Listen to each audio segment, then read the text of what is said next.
Good evening and welcome to the SESBroadcast. We are your hosts, Kathleen and Hannah. Join us as we explore SESB's committees and learn how they work together to support our mission. Here at the Science and Engineering Student Board, we strive to provide resources, support, community, and advocacy for students and student groups by fostering a network of leaders within CSE and between the colleges. First up, let's check in with our Mental Health Committee. This committee works to destigmatize mental health on campus as well as highlight resources available to all students within the College of Science and Engineering. One event we hosted last semester was Wellness Week, which was a cross-college initiative that worked to highlight the different forms of wellness in a series of events that were hosted throughout the week. You can be part of our efforts by reaching out to SESB or else volunteering at one of our events throughout the semester. Thank you, Michael. Let's hop over to our Diversity and Inclusivity Committee to see what they're up to.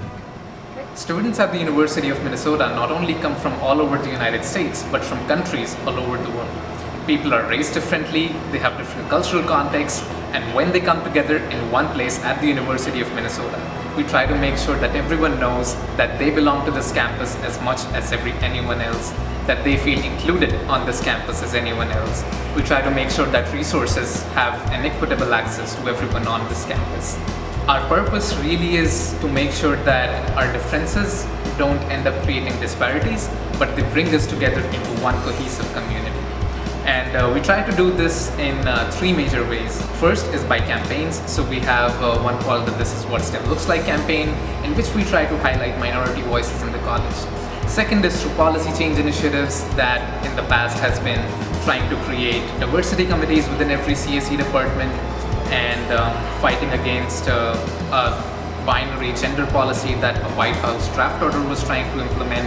And last is through events, which basically focus on things like ally training or cultural appreciation events.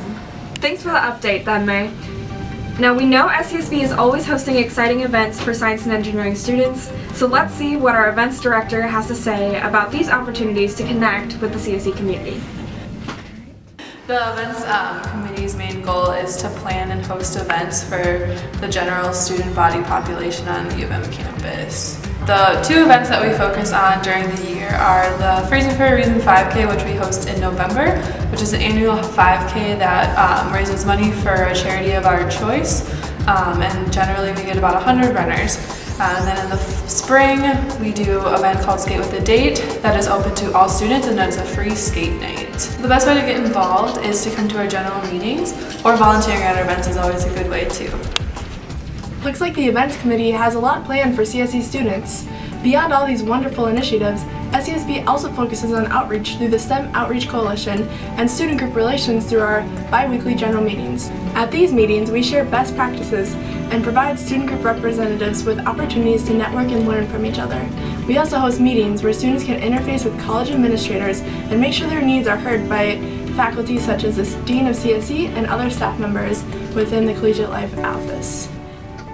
That's a wrap for today. We'll see you on our next SES broadcast.